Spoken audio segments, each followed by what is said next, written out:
Chris Janik, CYInterview, covering Las Vegas and the world. This week, pro wrestlers are taking over downtown Las Vegas. Today through Wednesday, the annual Cauliflower Alley Club activities will be at the Plaza Hotel and Casino. This year is the organization's 60th anniversary. Among the festivities is a two-day banquet that includes awards for the likes of Ric Flair, Bret Hart, Tony Atlas, among others. Find out more information at caulifloweralleyclub.org.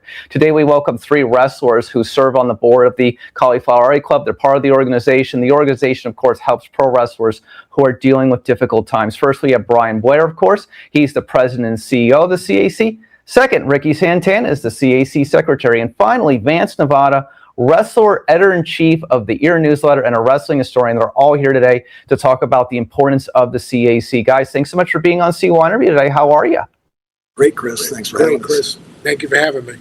We're welcome. Well, let's start with Brian. Why don't you give us an overview of what we're going to see the next couple of days in downtown Las Vegas at the Plaza? Well, this is our 60th reunion. We were actually established in '65, and we missed a year for COVID, so it would be 61, but this is our actual 60th reunion here in Vegas. We're downtown at the Plaza Hotel and Casino. As Chris mentioned, you can see us at caulifloweralleyclub.org, but we're a group of guys that volunteer. We don't get paid. It's for the love of our mission, and that's to help other wrestlers that happen to fall on difficult financial times. For example, Brickhouse Brown needed chemotherapy and couldn't afford many things. He lived for at least another year and got to come to one of our reunions, which are off the chain exciting. I mean, you come here, it's addicting, Chris, but bottom line is we all work for our brothers and sisters from this crazy wrestling industry.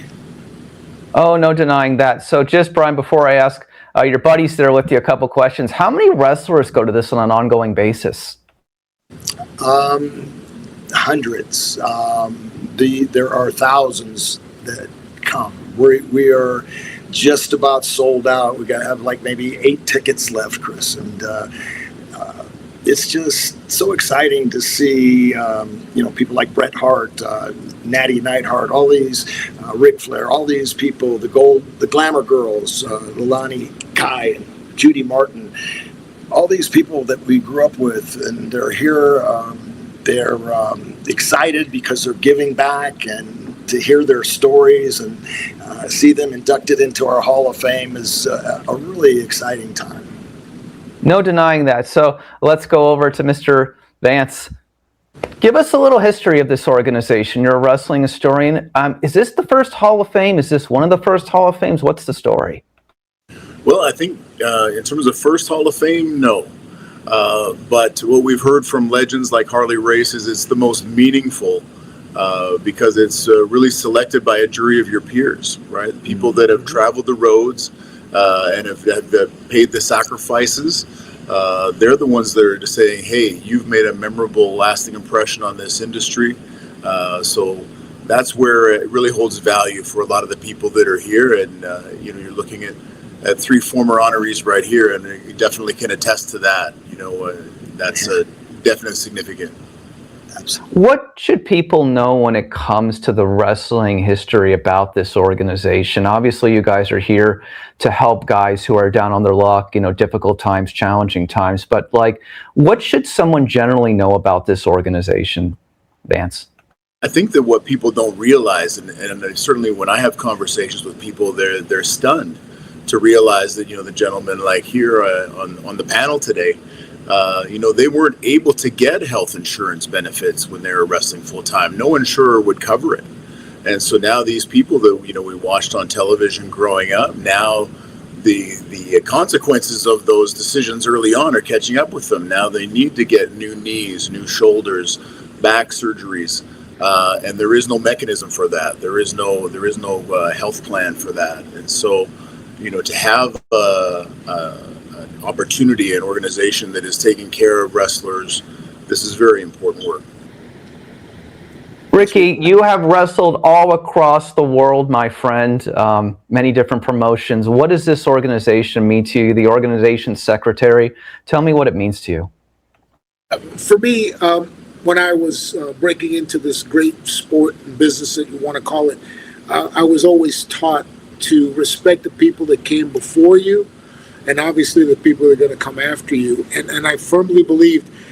I came to my first CAC maybe 10, 11 years ago, and like I tell everybody, once you've been here once, you want to keep coming back because it's such a great organization that gives so much back, not only to the boys and the girls that have sacrificed a lifetime entertaining people across the world, including myself, but it gives the fans a different atmosphere than any type of WrestleCon or anything, or meet and greet, because this is truly about everybody that's involved in the pro wrestling business. And for me, it is so important to give back, and I'm proud to be on the board because I truly believe in this, and as long as I'm around, you're going to see my face associated with the CAC. Can you say that in Spanish for us?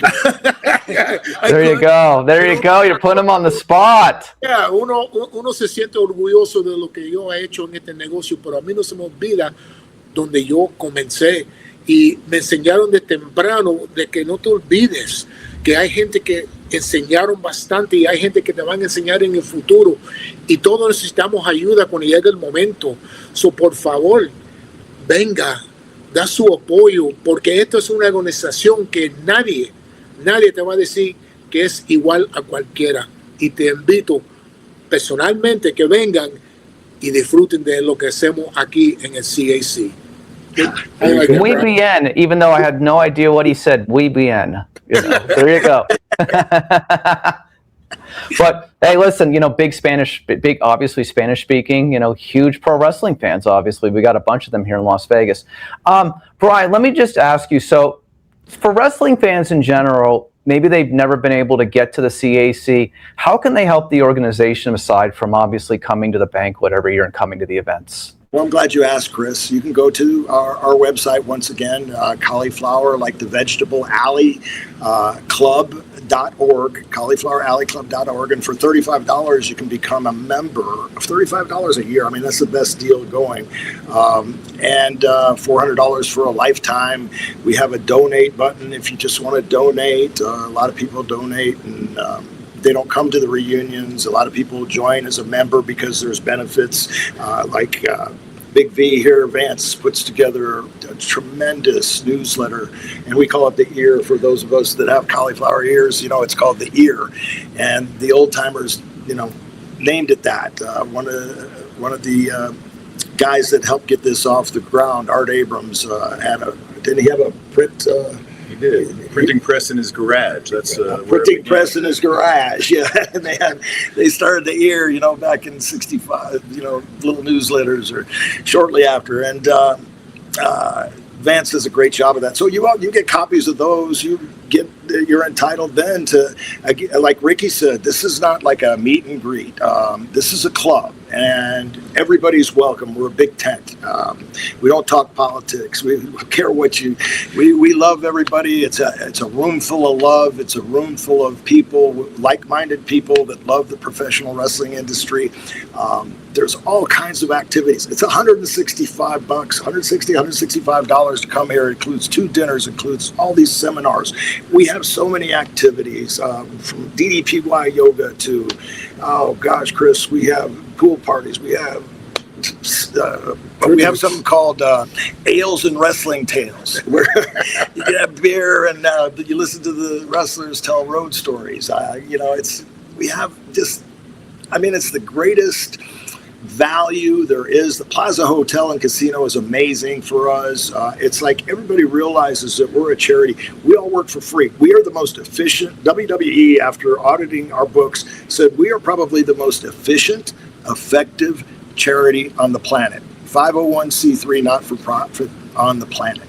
That's huge coming from a corporation like that, because 99% of every dollar we make, we pay for an attorney, we pay for an accountant, we pay for the paper that's we print. Everything else goes to the mission. You don't find a 501c3 like that.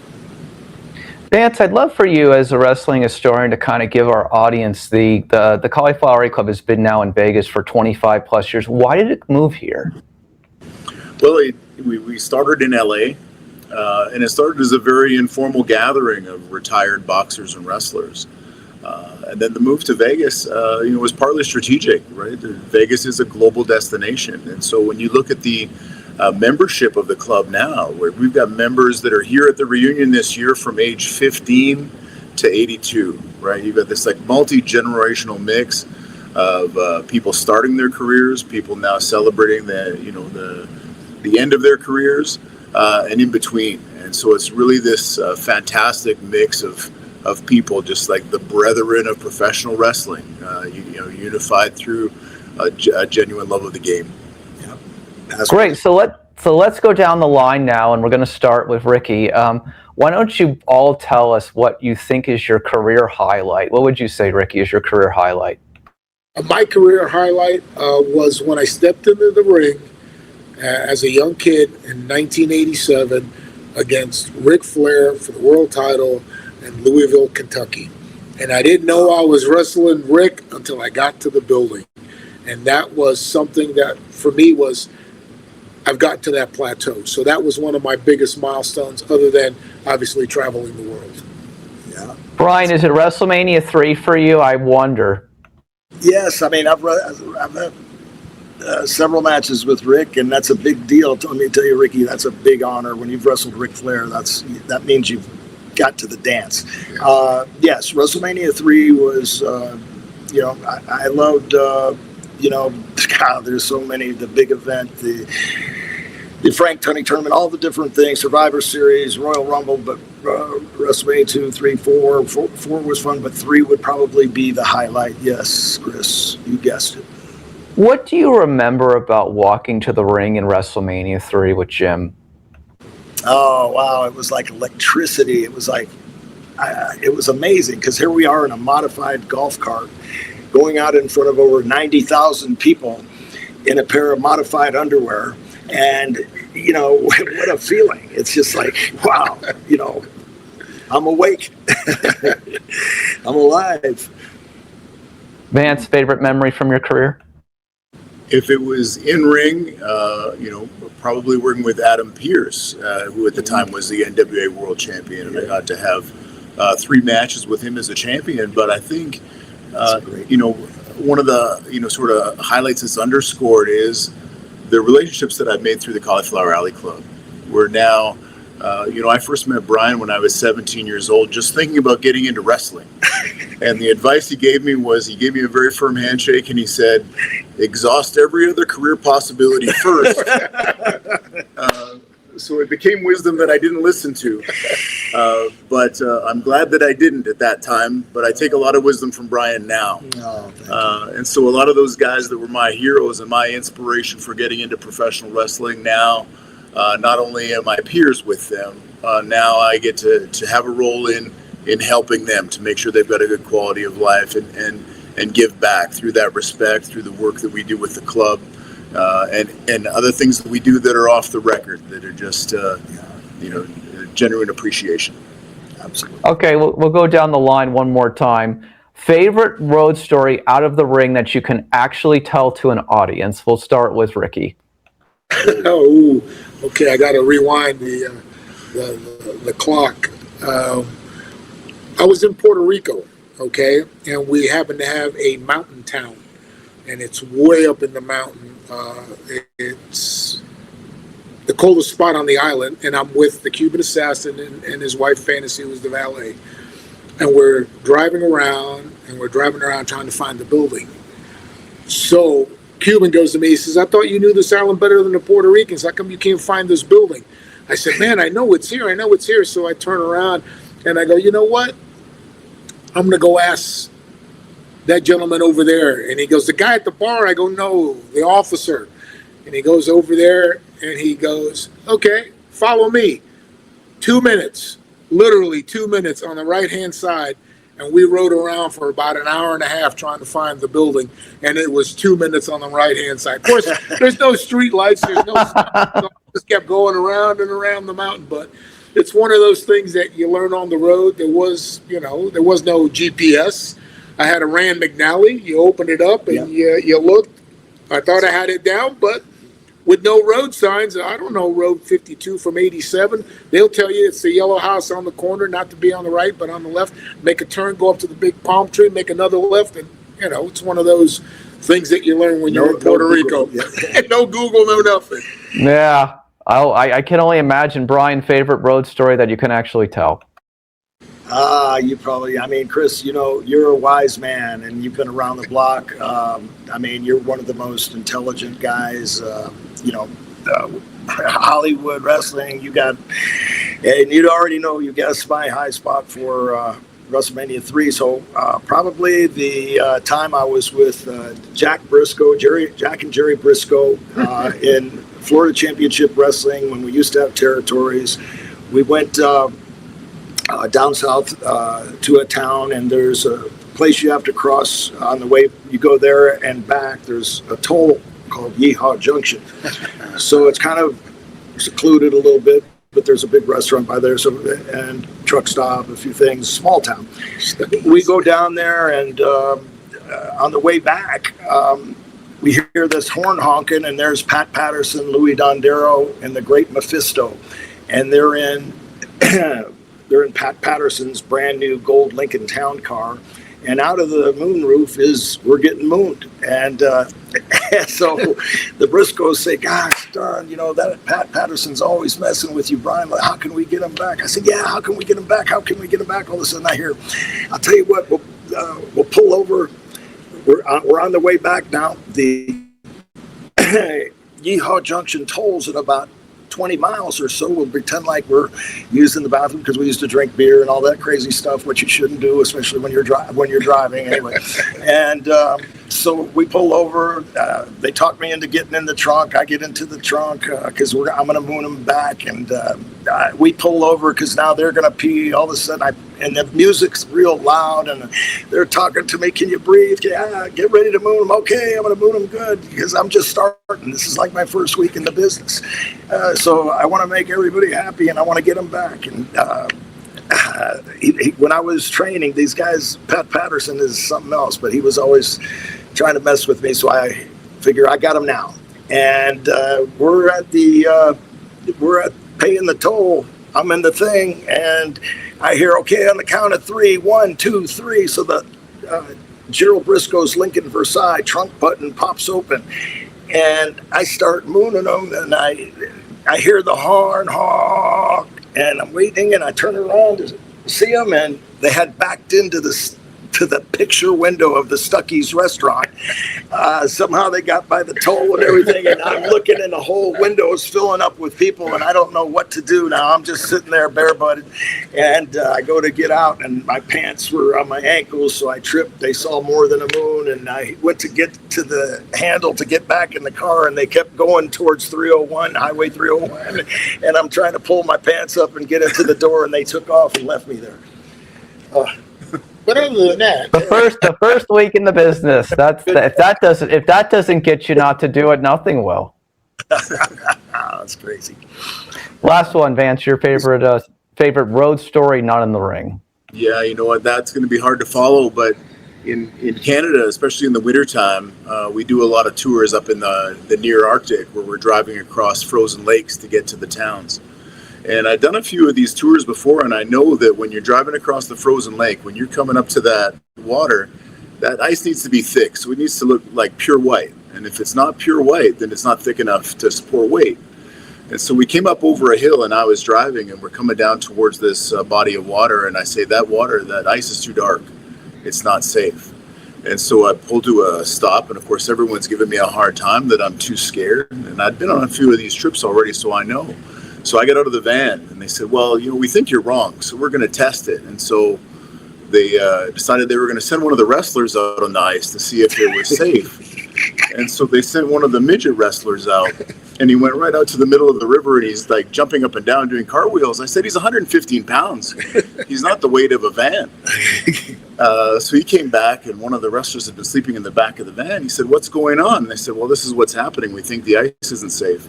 And this is a 260-pound wrestler. He walked out, and he made it about 3 steps, and went up to his waist in this frigid water. Oh gosh. But the promoter was still undaunted. He said, well, we think it was just thin over there. It's probably fine here. And so he inched the van onto the river, and he looked around, and he was all proud of himself. He said, see, nothing to worry about. And it was kind of like right out of a comedy movie. He just, as soon as said the line, bloop, and the front two wheels fell into the river. And so we're there like at 2 o'clock in the morning in the middle of the Northwest Territories with a van in the river. And I did it. It's freezing too bad to even be saying I told you so. It was a long night in the Canadian Arctic, that's for sure. You know what's so funny about that, and I'll close with this, and then we're going to wrap up, Vance. Years ago, Adam Copeland, Edge, of course, he wrote his memoir, and he wrote these stories. As you know, he's from Canada too. He wrote these stories about driving over these frozen lakes, and I just couldn't imagine that in my head. And I remember asking him, like, how is that even possible? How is that even possible? It's a level of cold that makes me appreciate the level of heat that we have in Las Vegas. Like, a lot of people say it's too hot. I'm like, I don't think there's such a thing as too hot. No, I hear you. That's some. Thanks for sharing that great story. Okay, guys, Brian Blair, Ricky Santana, Vance Nevada, thank you all for being on CYInterview today. Of course, Cauliflower Alley Club runs through this coming Wednesday. Go to caulifloweralleyclub.org. Still time to go to the banquet. Only a couple of tickets left, but come by the Plaza this whole week. There's a lot of activities. Meet these great guys and many other pro wrestling legends. Thank you all for being on CYInterview today. Thank you, Chris. Our pleasure.